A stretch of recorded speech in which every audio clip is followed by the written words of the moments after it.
Salut à tous et bienvenue pour un nouveau Superphysique Podcast. Je suis Rudy et je suis en compagnie de Fabrice. Nous sommes les fondateurs du site superphysique.org et nous sommes très heureux une nouvelle fois de vous retrouver pour un nouvel épisode. Au programme, nous allons parler aujourd'hui des accessoires indispensables, en tout cas selon nous, en musculation pour nous aider à progresser. Mais avant ça, êtes-vous prêts pour la petite histoire de Fabrice? Salut Rudy, bonjour à tous nos écouteurs. Donc l'expérience de pensée du jour, Rudy, j'ai eu l'idée, parce que là je m'entraîne dans une très grande salle où il y a un grand plateau, on va dire CrossFit entraînement fonctionnel, où j'ai pu voir les gens s'entraîner et à peu près à quoi ils ressemblaient. Et donc, l'expérience de pensée, Rudy, pendant les 6 prochains mois, tu es interdit de musculation. Ta copine te l'a interdit pour diverses raisons. Depuis quand les femmes sont au pouvoir? Qui ne vous regarde que vous. Et donc, tu as le choix entre faire pendant 6 mois du kayak, parce que je sais que tu aimes le kayak, et également de la natation, pour entretenir ta belle musculature, ou alors, pendant 6 mois, t'entraîner dans une salle qui fait du crossfit, entraînement fonctionnel, tout ça. Alors, comme ça peut paraître un peu vague, je vais quand même te décrire ce que je peux voir à ma salle quand ils font un cours d'entraînement dit fonctionnel. Donc je vois des gens qui agitent 2 cordes, t'as 2 cordes au sol, tu vois, ils les agitent pendant 30 secondes à 1 minute. Ensuite, je les vois faire des pompes avec les pieds sur le bossu ou le bosso, je sais jamais comment on dit. Tu sais, l'espèce de Ouais, le ballon. bossu. Ensuite, on les voit faire des sauts sur une petite plateforme surélevée. Et parfois, on les voit aussi faire du gainage, donc toujours avec le fameux demi-ballon. Éventuellement, ils font des tractions toutes pourries sur la partie X, tu sais, avec un gros élan. Et pour les plus expérimentés, ils font de l'épaulé debout avec une barre à 40 kg.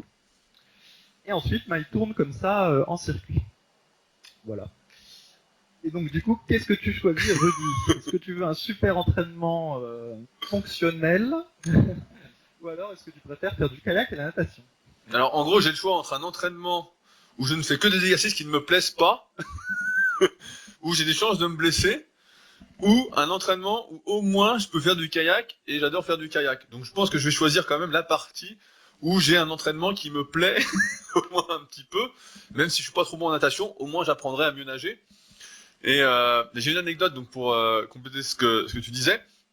Euh, Comme vous savez, j'anime la formation Superphysique et dessus on a une partie forum et dimanche j'ai un des membres de cette formation qui est passé à ma salle, qui fait justement un peu le tour de France des salles pour voir comment, pour chercher un peu un concept de salle, pour chercher à innover, pour voir ce qui se fait ailleurs.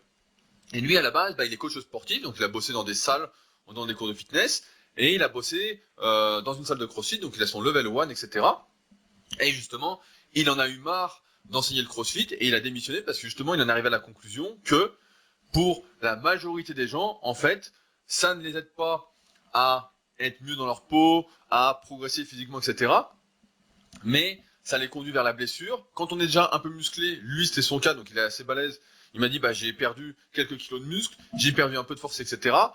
Il dit, finalement, euh, on était très loin de la vente qu'on nous promet, en tout cas qui est mal comprise, parce que le CrossFit, en tout cas, si on suit les bonnes personnes, ne nous promet pas de nous transformer complètement physiquement, d'être comme les membres de Superphysique, etc. Et donc lui, il était un peu en quête de ça, et son expérience, c'est malheureusement, c'est ce qu'on dit depuis des années, c'est que ça ne conduit pas à une réelle, en tout cas pour la majorité des personnes, transformation physique, sauf si encore une fois, on a une excellente génétique, voir le podcast sur le sujet, ou d'excellents antécédents sportifs auparavant. Et c'est vrai que mon expérience sur le sujet, j'avais interviewé des crossfitters de très bon niveau il y a quelques années, dont des interviews que vous pouvez retrouver sur ma chaîne YouTube. Et c'était tous d'anciens champions dans leur discipline sportive qui arrivaient en se mettant au crossfit et qui étaient déjà en fait super balèzes, quoi. Mais c'est très rare de voir des personnes qui débutent complètement. Et c'est vrai que comme tu le cites, quand tu fais de l'épaulé à 40 kg, enchaîné avec des tractions, ça s'appelle des keeping pull-up, forcément, pour développer du muscle avec ça, bonne chance, et puis pour pas te blesser encore plus, quoi. Surtout avec la vie qu'on a aujourd'hui. Oui, mais bon, après on va pas trop diverger sur le podcast, mais moi je me souviens déjà, quand il y avait ce qu'on appelait l'entraînement à haute intensité avec Arthur Jones, il y avait une variation qui consistait à enchaîner tous ces exercices Donc en gros, tu enchaînais tous tes exercices de musculation, puis tu travaillais tout le corps en une fois. Et l'idée, c'était d'avoir une haute intensité. Et comme tu n'avais pas de temps de repos et qu'en même temps tu faisais des exercices de musculation, tu allais développer la condition physique parfaite. Donc à la fois du muscle, à la fois du cardio, à la fois en même temps perdre du gras parce que du coup tu avais un entraînement qui était métaboliquement important. Et bon, tout ça c'était des promesses et on a vite vu que tout simplement ça ne marche pas. Parce que quand tu enchaînes tous tes exercices, déjà tu as des problèmes de gainage parce que tu n'arrives pas à suivre ton gainage. Et quand bien même tu les enchaînes sur machine et que tu n'as pas le problème du gainage, de toute façon, tu perds trop de force entre deux exercices et la tension mécanique est trop faible sur le muscle et au final, ça ne mène à rien. Et donc le crossfit ou ce qu'on appelle l'entraînement Fonctionnel. voilà, l'entraînement fonctionnel où tu enchaînes gainage, traction, épaules jetés, agitation de corde et puis bosso là, sincèrement ça mène pas à grand chose et je vois les gens, ce qui est génial dans cette salle là c'est qu'elle est vachement grande, il y a de la piscine, il y a du tennis, il y a le coin fonctionnel, le coin machine, le coin muscu bar halter et donc je peux voir tous les gens à quoi ils ressemblent en fait. Donc évidemment il y a un peu l'histoire de la poule et l'œuf, peut-être que ceux qui font de la muscu avec bar halter ils étaient déjà musclés quand ils sont venus dans cette salle, mais bon d'une manière générale c'est quand même sur le plateau bar halter que les types sont les mieux. Et dans la section entraînement fonctionnel, sincèrement, je suis pas impressionné du tout. C'est vraiment. Alors bon. Est-ce que tu te souviens à l'époque où justement tu avais testé ce circuit d'Arthur Jones chez toi où tu le faisais là? Oui, bah, je me souviens, c'est pour ça que j'en ai parlé un petit peu en préalable, c'est que ça marche pas. Quoi. Je me souviens, tu faisais ça avec ton 20 reps squat, je crois que c'était la première exercice, c'était le 20 reps squat, et tu faisais 2 ou 3 fois par semaine, 30 minutes. Mais t'y croyais à l'époque, c'est comment ça s'appelait la Bible d'Arthur Jones là? Il avait fait un truc justement à lire là, que t'avais peut-être acheté justement. Oui. C'était les cahiers d'Arthur Jones. Bah là, j'ai plus en tête et en voulant y réfléchir, ça va me prendre 5 minutes. Mais bref, oui, j'ai acheté toute la Bible. Mais bon, en fait, je progressais que sur le premier exercice, celui où j'étais le plus frais. Et les suivants, il se passait rien parce que les charges étaient trop faibles. Et puis en plus, tu sais, comme ça, tu peux pas enchaîner 2 exercices comme ça. En termes de trajectoire et de gestes, ça marche pas bien. Enfin bref, on abordera ça dans un prochain podcast, mais je vois que tu préfères quand même natation kayak, et je pense que tu fais le bon choix, tu as plus de chances de préserver tes muscles en faisant ça qu'en allant agiter des cordes. Bah surtout qu'au kayak, les mecs sont balèzes. Hein.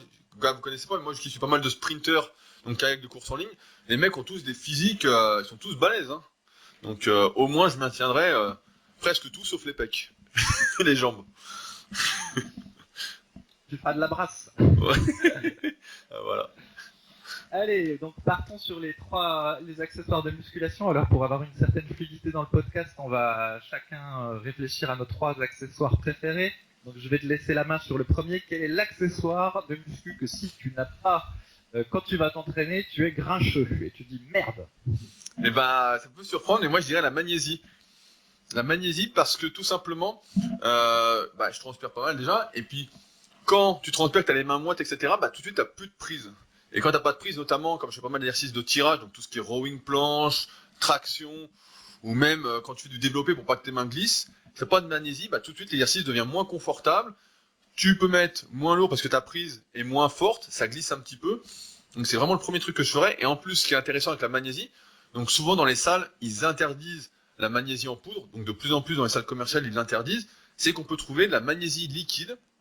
Nous, on l'achète dans Super Physique Gym, donc la salle que j'ai sur Annecy, on l'achète directement à Decathlon, ça coûte 3 € la magnésie liquide, et justement, ça n'en met pas partout, juste sur vos mains, et ça permet quand même d'augmenter, j'ai envie de dire, l'efficacité de vos séances. Ok, très bien, la magnésie. Ouais, c'est vrai que moi, j'ai pas trop non plus eu l'occasion de l'utiliser beaucoup, sauf quand je faisais de l'haltérophilie, parce que c'est vrai que dans les salles, la magnésie en poudre, c'est interdit systématiquement. C'est tout. Mais j'avais pas connaissance qu'il y avait une version liquide qui existait. Ouais, à Decathlon, bah, vous irez voir, 3 € ça coûte, donc, et t'en as pour des mois.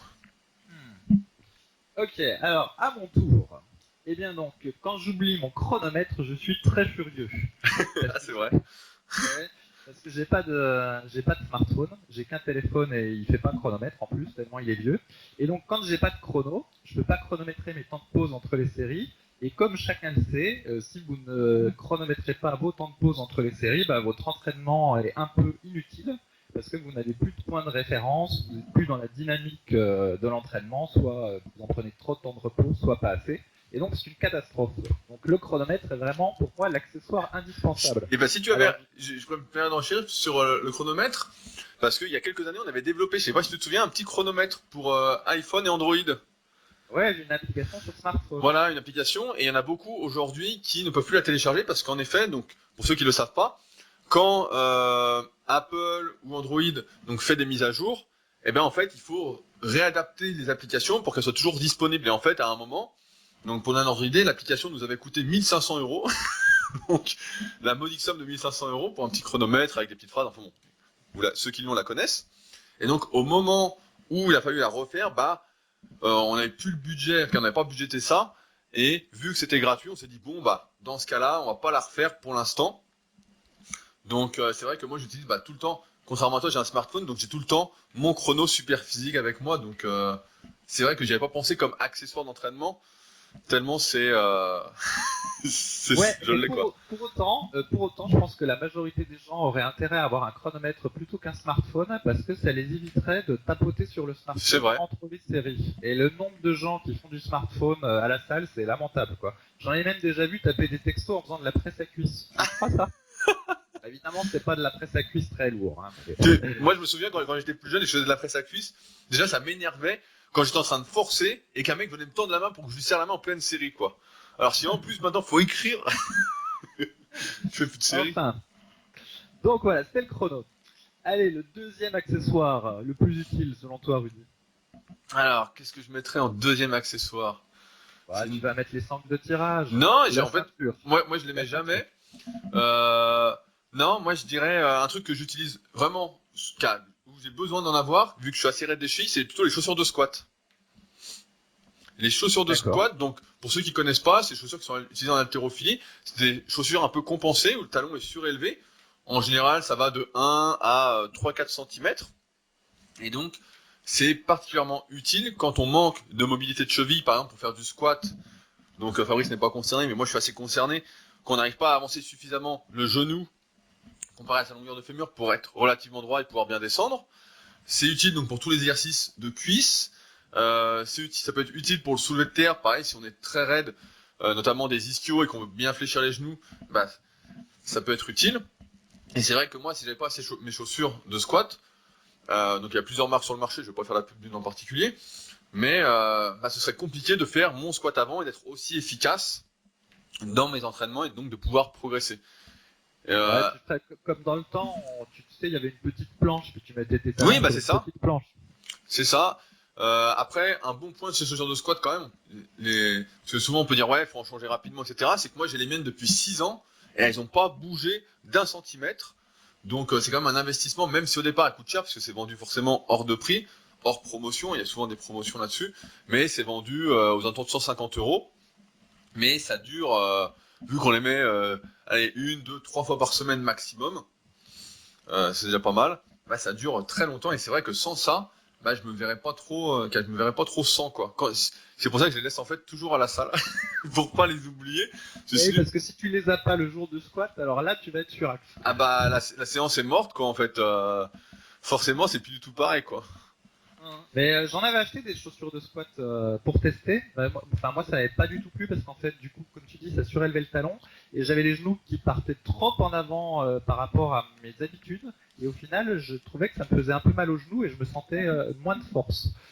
En plus, bon là c'est un peu, j'étais paresseux, mais des fois je les gardais pendant toute la séance d'entraînement. Mais par contre, ça c'est une très mauvaise idée parce que du coup ça te déséquilibre sur tous les exercices. Donc en fait, il faut les mettre que pour quelques exercices en particulier, puis revenir à des chaussures normales pour le coucher et les élévations latérales, etc. Après pour le coucher, nous on va dire ça, mais tu vois, beaucoup de powerlifters les mettent au coucher pour justement pouvoir plus reculer les pieds, pouvoir plus cambrer. D'accord. Donc après, dans une optique prise de muscle, effectivement, comme on recommande pas de cambrer exagérément, mais de respecter ses courbures anatomiques et physiologiques, on va pas vous recommander de les garder, mais c'est vrai que là, comme on en a... À chaque fois, Fabrice me surprend avec les thèmes de podcast, donc je suis pas préparé. Donc c'est vrai que j'avais pas pensé aux chaussures de squat, mais c'est vraiment pour moi un accessoire, un matériel indispensable. Hein. Ok, alors je vais dire le deuxième mon deuxième accessoire pour moi. Alors, ça va être un ballon suisse. Et donc, quand je vais dans une salle où il n'y a pas de ballon suisse, je reviens au bon vieux crunch au sol. Alors que quand il y a le ballon suisse, donc je fais les crunchs pour les abdominaux dessus. Et donc, comme j'avais dû expliquer dans le podcast sur les abdominaux, au début, le ballon suisse, ça me faisait rigoler, tu vois. Hein. Je voyais les filles faire leurs exercices dessus. Et puis finalement, je m'y suis mis et il s'avère qu'en fait, faire les crunchs sur un ballon suisse, c'est beaucoup plus efficace que faire des crunchs au sol. Ça n'a vraiment aucune comparaison. Dans mon souvenir, Rudy, des fois, tu donnais des programmes d'entraînement, je crois, où tu disais aux gens de faire 5 minutes de crunch en fin de séance ou quelque chose comme ça. Je sais pas si c'est toujours d'actualité. C'est plus d'actualité, mais c'est vrai qu'à un moment, j'avais fait tester pas mal ça à certains de mes élèves, de faire des séries ultra longues au crunch, ouais.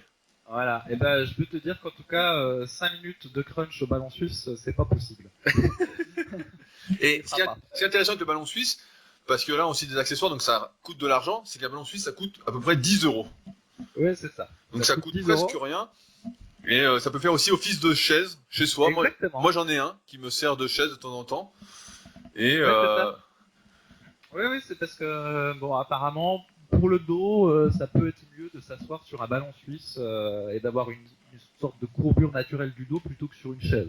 Bon, après, je sais pas. Ça soulage le dos parce que comme c'est mou, en fait, moi je sens que ça soulage le dos. Et après, en salle, donc là on parle du crunch, mais ça peut servir aussi également pour plein d'exercices de gainage si vous souhaitez évoluer vraiment dans le gainage donc statique et dynamique. J'ai fait un article d'ailleurs récemment sur mon site sur le sujet, mais on peut faire plein d'exercices de gainage avec.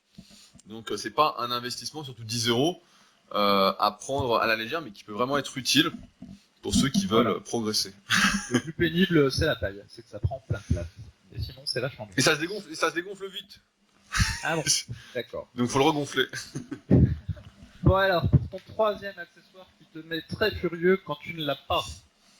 Et je dirais la ceinture. Je dirais la ceinture parce que t'avais fait un article justement il y a quelques années sur Superphysique pour expliquer pour et contre la ceinture, quand l'utiliser, etc.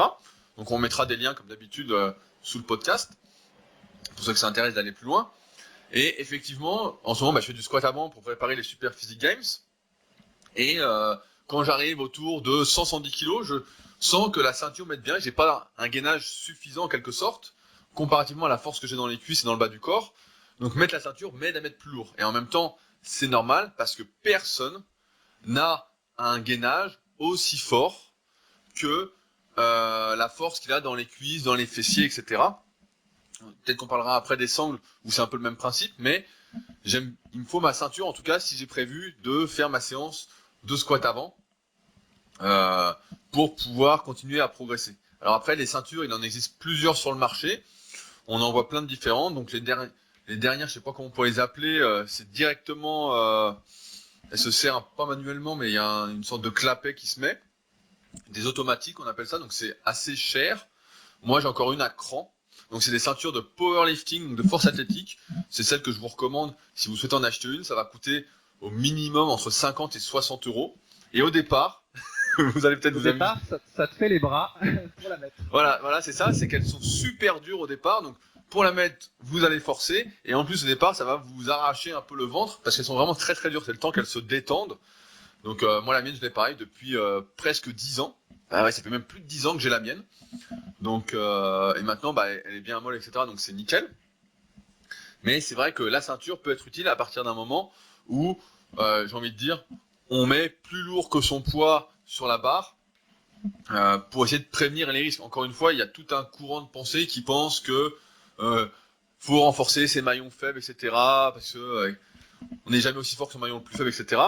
Mais dans la réalité, quand on fait de la muscu et qu'on cherche à progresser, jamais notre gainage ne sera aussi fort que nos cuisses, etc. Alors après, tout dépend de vos objectifs, mais si votre objectif est la prise de muscle, eh bien, dans ce cas-là, et que vous souhaitez donc travailler les cuisses de la meilleure façon, dans ce cas-là, la ceinture est intéressante.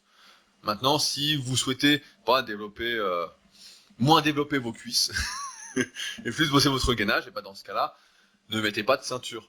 Mais en tout cas, ça réduit quand même pas mal. Ça aide en tout cas à réduire un peu les risques lorsqu'il est lourd en diminuant un peu la pression sur le dos, si on peut dire. C'est toujours controversé cette histoire de ceinture. Moi non plus, j'ai pas trop un avis arrêté sur le sujet. En fait, il y a deux aspects. Il y a le fait que ça t'aide pour le gainage et donc du coup, ça te permet de prendre plus lourd pour les exercices de cuisses et donc de mieux travailler tes cuisses. Après, est-ce que ça réduit ce qu'on appelle les forces de cisaillement sur la colonne vertébrale? Donc, c'est-à-dire en même temps que ça te permettrait de prendre du lourd, est-ce qu'en plus ça protégerait pas la colonne vertébrale? C'est la question, quoi. Il y en a qui disent que non, au contraire, il faut mieux travailler son gainage naturel, et puis il y en a d'autres qui disent autant mettre une ceinture tout le temps, plus qu'une colonne vertébrale, on en a qu'une, et que si on n'a pas le bon gainage, eh ben on va juste se faire mal pour rien. Donc, Ouais, mais c'est un vaste débat. De toute façon, ce qu'on peut dire, dans tous les cas, c'est que plus on met lourd, plus c'est dangereux, ceinture ou pas ceinture.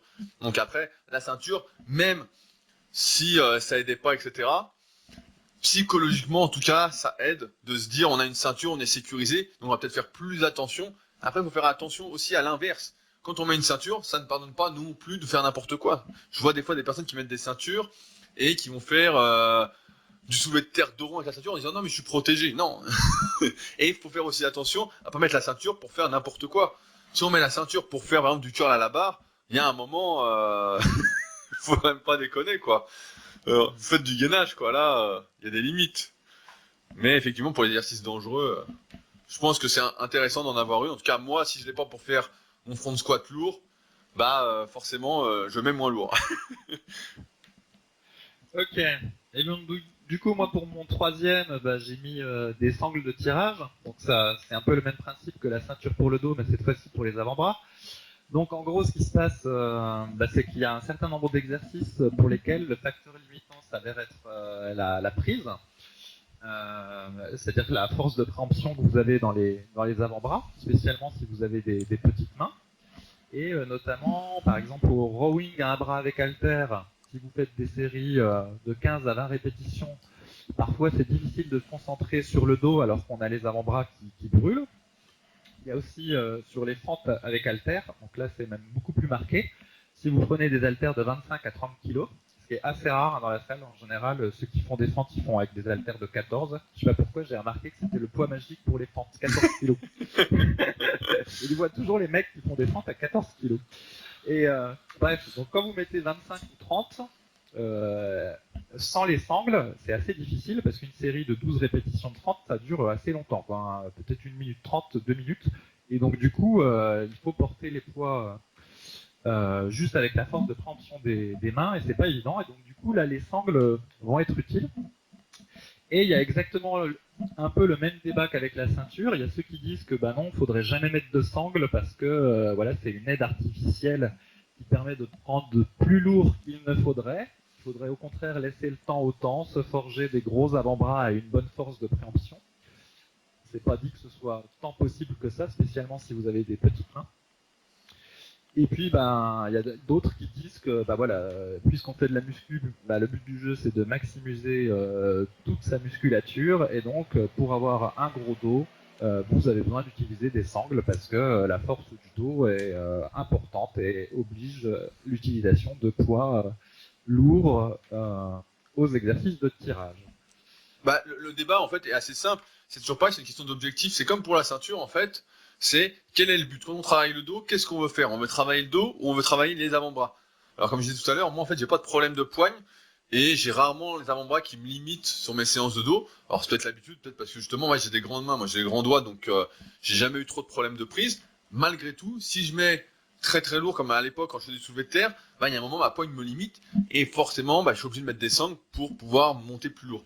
Mais c'est vrai que, comme pour le bas du corps, les sangles vont compenser le fait que nos avant-bras ne seront, quand on met vraiment lourd, jamais aussi forts que les muscles de notre dos, que les muscles de nos épaules, etc.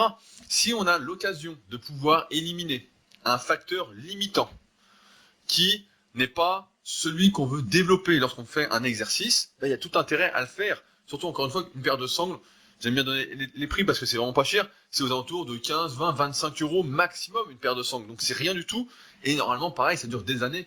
Je me souviens la première fois que j'ai utilisé des sangles, on les avait fabriquées avec mon pote Brice. On avait acheté une ceinture de judo. Je sais pas si Oui, t'as... les miennes, c'est ça. Hein, c'est Voilà, une ceinture. Oh, avec une couture, hein, ça fait Donc des années et des vous années. pouvez même choisir la couleur que vous voulez.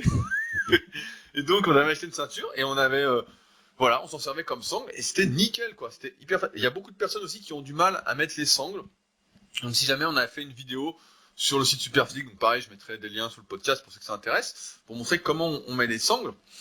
Mais si aujourd'hui vos avant-bras vous limitent sur vos exercices de dos, bah il y a tout intérêt à mettre des sangles. Et il y a même un truc, moi quand je faisais mes séries de 100 aux épaules, bah c'était mes avant-bras qui m'imitaient le plus à la fin. Quand je gardais 10 ou 12 kilos pendant 5 minutes dans les mains, bah à la fin, sur mes dernières séries, je sanglais pour justement réduire ce facteur limitant.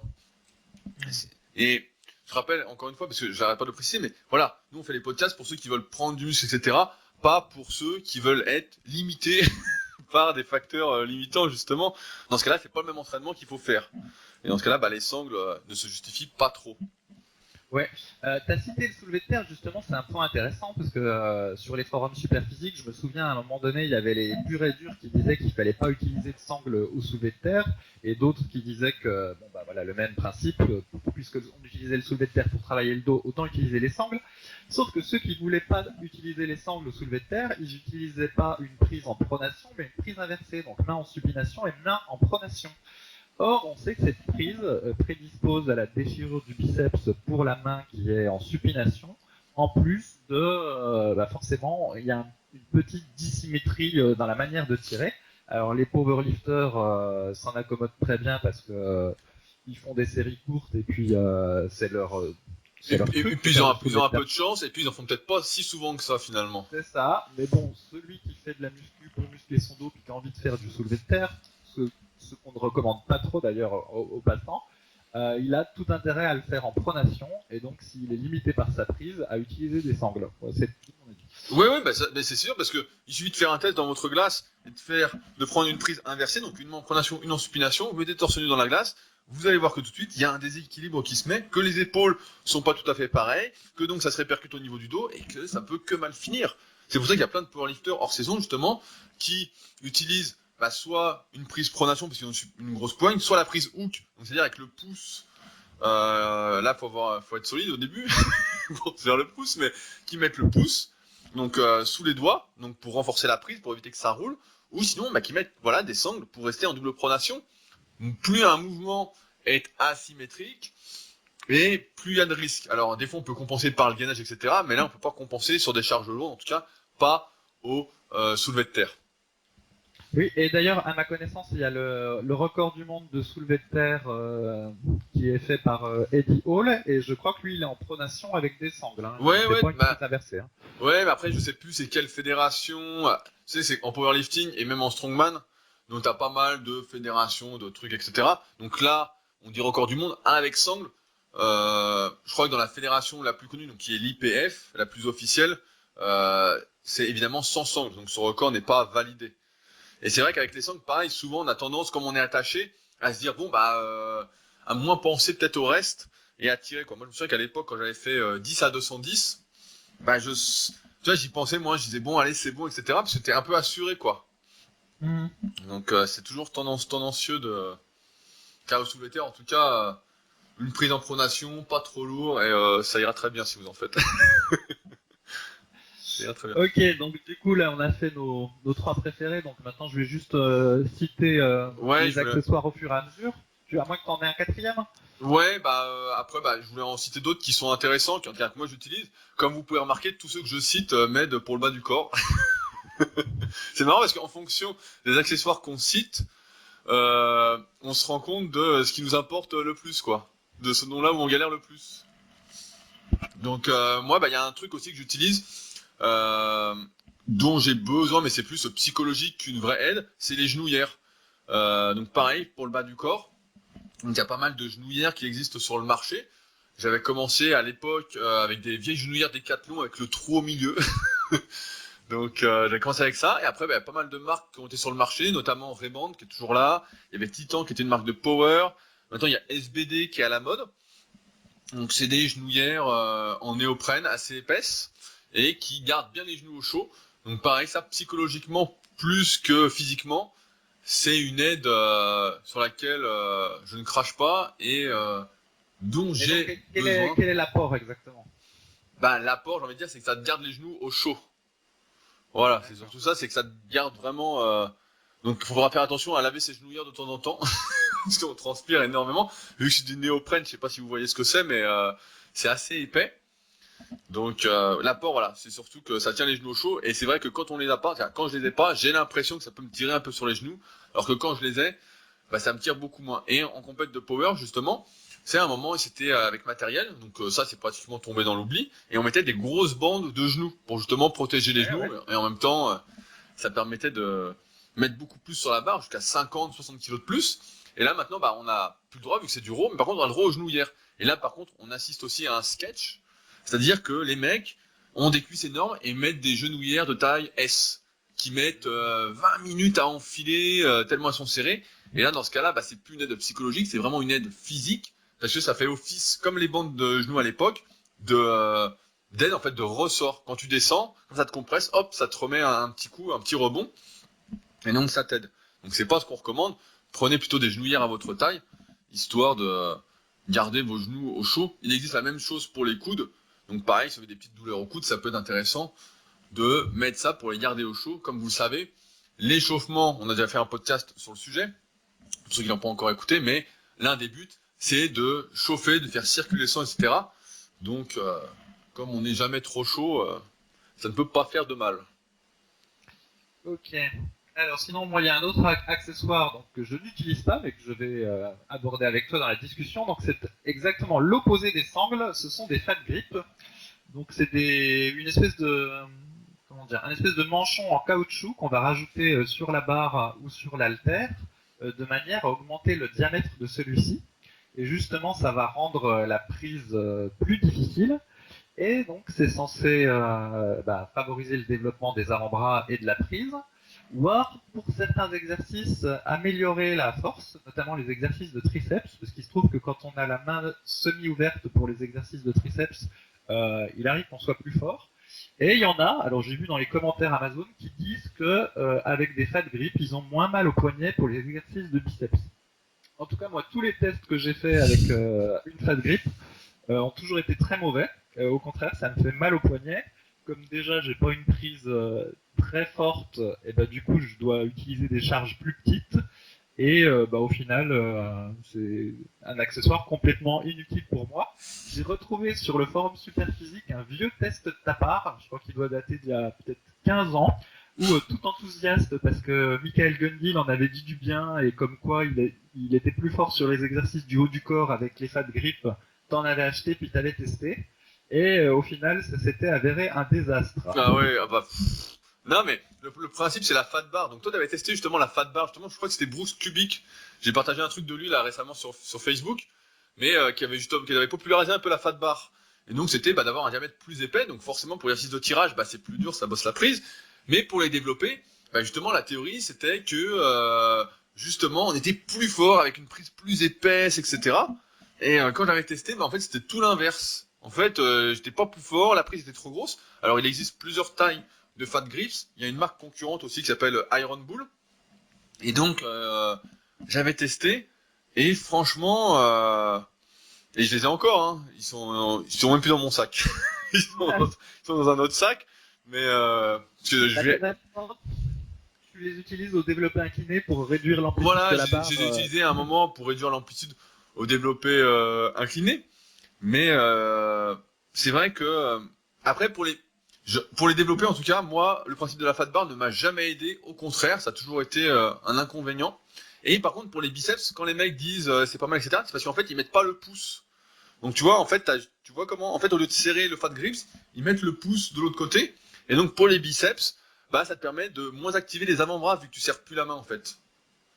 Et donc ça te reporte une partie du travail qui est normalement faite par les muscles des avant-bras directement sur le biceps, comme tu serres plus. Donc c'est ça en fait le principe. Et pareil pour les triceps, sur l'exercice de poulie, alors plus fort, j'ai pas remarqué qu'on était plus fort, mais c'est vrai que pareil, si tu serres pas la barre, quand tu fais de la poulie par exemple, donc ça t'active moins les avant-bras, donc ça peut être un peu mieux. Aussi d'un point de vue travail musculaire, répartition du travail.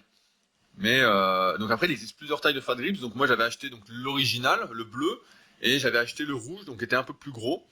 Après, je crois qu'ils en faisaient un intermédiaire entre deux. Mais c'est vrai que c'est encore un gadget. Et quand je faisais les salons encore il y a quelques années, il y avait des stands exprès de Fat Grips, hein. Des stands, des mecs, ils appelaient ça le Arms Builder, donc constructeur de bras, etc.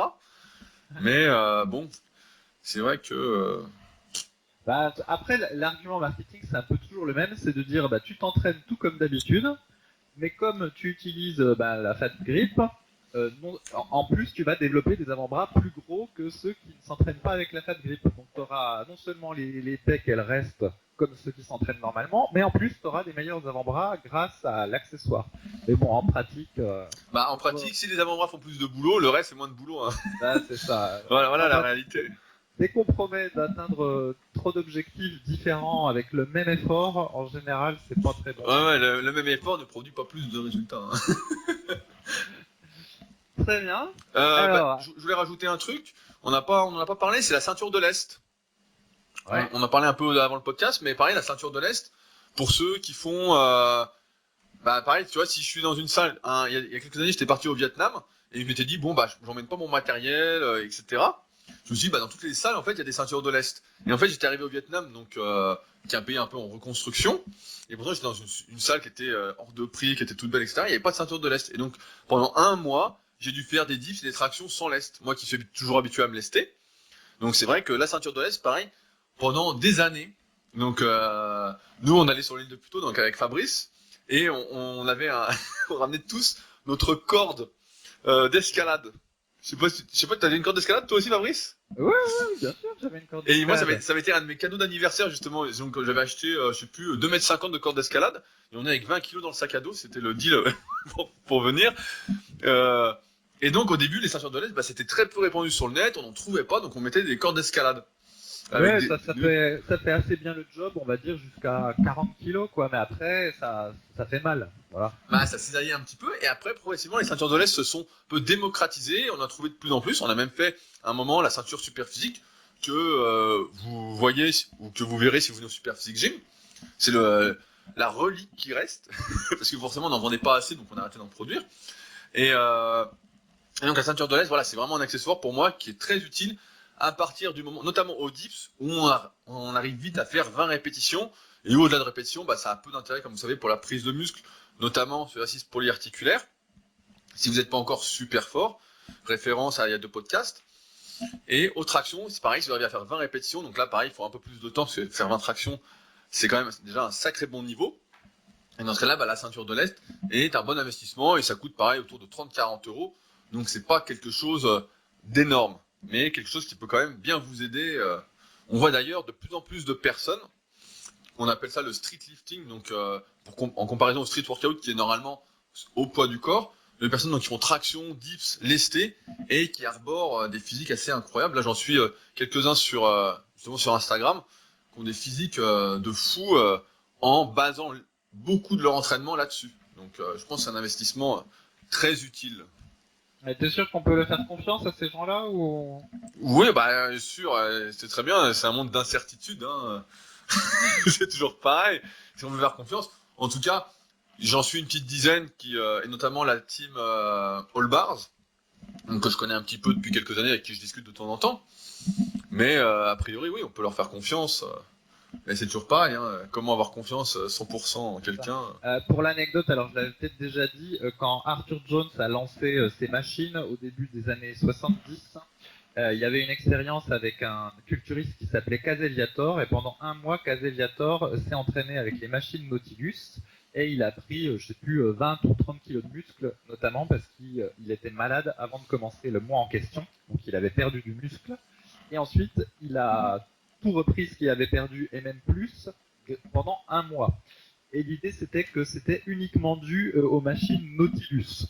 Ce qu'on a appris par la suite, c'est qu'en fait il avait un contrat et que il s'entraînait avec barre et haltères à côté, en plus des machines. Mais évidemment, ça, à l'époque, personne ne le disait.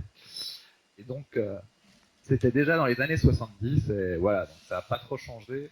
Souvent, des gens disent qu'ils s'entraînent d'une certaine manière et ils font autrement. Après, on avait même des exemples à l'époque, on peut continuer un peu là-dessus, mais sur le forum Superphysique, à un moment, ça s'appelait Smart Weight Training juste avant, il y avait pas mal de mecs qui annonçaient des perfs, etc. Et malheureusement pour eux, l'avènement des smartphones est un peu arrivé et tout le monde pouvait se filmer. et, donc, et donc pendant un moment, on a fait un peu la chasse aux sorcières sur Superphysique en disant aux mecs, tu dis une perf, prouve-le en fait, parce qu'on s'était rendu compte que dans le milieu de la muscu, donc beaucoup de personnes en fait mentaient sur leur performance et en fait donnaient de faux repères. Des fois, même aujourd'hui, on peut aller sur certains forums et les mecs disent ouais moi je fais 150, je fais 180 développés couchés, sauf qu'il n'y a pas de vidéo. Sans vidéo, c'est zéro quoi. Déjà en termes de performance. On avait eu un mec comme ça qui s'appelait, je sais pas si tu te souviens, Jürgen. Oui. On avait eu un jeune justement donc c'était c'était une histoire à dormir debout qu'on avait eu. Et le mec inventait des perfs et on était tous comme ça, on disait putain mais c'est incroyable comment il progresse, etc. Et quand il a fallu avoir des vidéos, bon bah... Ouais, en fait, il a dit la vérité et tout était faux. Euh, Alors, pour reboucler sur les accessoires, parce qu'il y en a un dont on n'a pas parlé, c'est les bandes de poignet. Alors, je sais que Loïc en est fan. Donc, Loïc qui gère la logistique de la boutique Superphysique. Toi qui mets assez lourd au développé incliné, est-ce que tu les utilises, les bandes de poignet? Bah ouais, dès que je mets lourd, pareil, moi c'est plus une aide psychologique que une aide réelle. Parce que j'ai jamais eu vraiment mal au poignet, alors sauf si je fais énormément de volume de développé, mais j'ai jamais eu vraiment de soucis là-dessus. Mais pour moi, c'est une vraie aide psychologique et ça peut aider effectivement à garder les poignets droits lorsqu'on manque un peu de force dans les avant-bras pour les garder relativement droits. À un moment pareil, on avait fait des bandes de poignets super physiques, donc je sais plus si on en fait toujours. Sinon, on doit avoir une équivalence sur la boutique. Mais c'est vrai que moi, je préfère faire sans. Mais si effectivement vous avez du mal à garder les poignets droits, que vous les cassez, etc., mieux vous mettre des bandes de poignets en attendant de les renforcer pour éviter de vous faire mal ou de vous blesser. Se faire mal au poignet, c'est assez simple, ça empêche de faire pratiquement l'intégralité des exercices de musculation pour le haut du corps. Donc, raison de plus pour essayer de ne pas se faire mal au poignet, quoi. Ok. Bah écoute, je pense qu'on a à peu près fait le tour. Il y en a d'autres auxquels tu penses?